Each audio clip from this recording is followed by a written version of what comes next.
এয়া বসন্তৰ আগমনৰ সময়। ঢোলৰ গুমগুমনি, পেপাৰ মাতে মুখৰিত চৌদিশ। তিনিদিনীয়াকৈ ফুলবাৰী আঞ্চলিক ছাত্ৰ সন্থাৰ উদ্যোগতো ফুলবাৰীবাসী ৰাইজৰ সহযোগত অনুষ্ঠিত হ'ব ফুলবাৰী কেন্দ্ৰীয় ৰঙালী বিহু সন্মিলন। প্ৰস্তুতি ইতিমধ্যে তুংগত।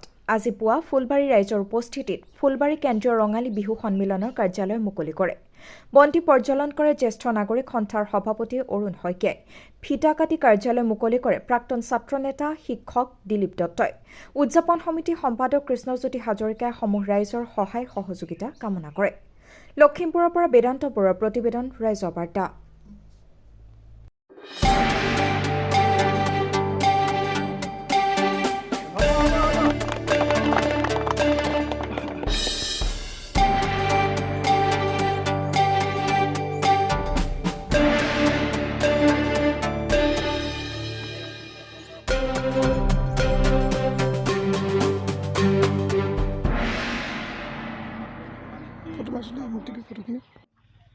আমি বৃহত্তৰ ফুলবাৰী দলহাট বিভিন্ন জাতি জনগোষ্ঠীক এক কৰি ফুলবাৰী আঞ্চলিক ছাত্ৰ সন্থাৰ উদ্যোগত আয়োজন কৰা ফুলবাৰী কেন্দ্ৰীয় ৰঙালী বিহু সন্মিলনে এইবাৰ নৱম বৰ্ষত আহি ভৰি থৈছিল। অনুষ্ঠিত কৰিবৰ বাবে সিদ্ধান্ত গ্ৰহণ কৰি প্ৰথম কাৰ্যসূচী হিচাপে আজিৰ এই পবিত্ৰ দিনটোত আজিৰ এই বিহুৰ উদযাপনৰ কাৰণে যি কাৰ্যালয় মুকলি কৰিব গৈছে তাত উপস্থিত থকা সন্মানীয় ফুলবাৰী আঞ্চলিক ছাত্ৰ সন্থাৰ উদ্যোগত বৃহত্তৰ ফুলবাৰী দলহাটবাসী ৰাইজৰ সহযোগত ফুলবাৰী কেন্দ্ৰীয় ৰঙালী বিহু সন্মিলনখন অতি আটকধুনীয়াকৈ আয়োজন কৰা হৈছে।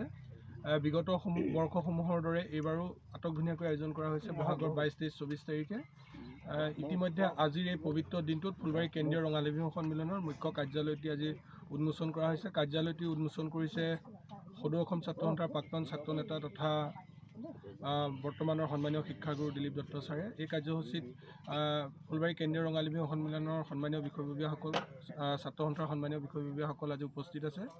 অহা 1 তাৰিখৰ পৰা ফুলবাৰী কেন্দ্ৰীয় ৰঙালী বিহু সন্মিলনৰ উদ্যোগত বিহু নাচ আখৰা আৰম্ভ হ'ব, ঢোল বাদন আখৰা আৰম্ভ হ'ব, পেঁপা বাদনৰ আখৰা আৰম্ভ হ'ব।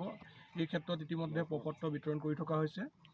পৰৱৰ্তী সময়ত প্ৰথম বহাগৰ দিনাৰ পৰাই ফুলবাৰী আঞ্চলিক ছাত্ৰ সন্থাৰ ফুলবাৰী কেন্দ্ৰীয় ৰঙালী বিহু সন্মিলনৰ যৌথ উদ্যোগত ফুলবাৰীত হেৰাই যাবলৈ ধৰা পৰম্পৰাগত হুঁচৰি, এই হুঁচৰি ধৰি ৰখাৰ মানস কৰা হ'ব। তাৰপিছতে বিভিন্ন প্ৰতিযোগিতা আৰু সাংস্কৃতিক শোভাযাত্ৰা, বাৰেৰহণীয়া কলা কৃষ্টি প্ৰদৰ্শন, এখন স্মৃতিগ্ৰন্থ প্ৰচাৰেৰে ফুলবাৰী কেন্দ্ৰীয় ৰঙালী বিহু সন্মিলন 3দিনীয়া কাৰ্যসূচী অনুষ্ঠিত হ'ব। এই সকলো কাৰ্যসূচীতে আমি সমূহ বিহুপ্ৰেমী ৰাইজৰ সহায় সহযোগিতা, দিহা পৰামৰ্শ, উপস্থিতি আন্তৰিকতাৰে আমি উদযাপন সমিতিৰ তৰফৰ পৰা কামনা কৰিছোঁ। কিমান টকা ব্যয়েৰে বিহুখন অনুষ্ঠিত কৰিছে? ইতিমধ্যে আজিৰ কাৰ্যসূচীৰ কাৰ্যালয় মুকলি কৰা হৈছে। বিভিন্ন ধৰণৰ কাৰ্যসূচী ৰূপায়ণ কৰা হ'ব। উদযাপন সমিতিয়ে নিৰ্দিষ্ট বাজেট তেওঁলোকে প্ৰস্তুত কৰি আছে। উপসমিতিসমূহে বাজেট প্ৰস্তুত কৰি আছে। তেওঁলোকে বাজেটসমূহ মূল সমিতিক তেওঁলোকে অৰ্পণ কৰিব। তাৰপিছতে আমি কিমান টকাৰ ব্যয়েৰে অনুষ্ঠানটি অনুষ্ঠিত কৰিম সেই সম্পৰ্কে চিন্তা চৰ্চা কৰা হ'ব।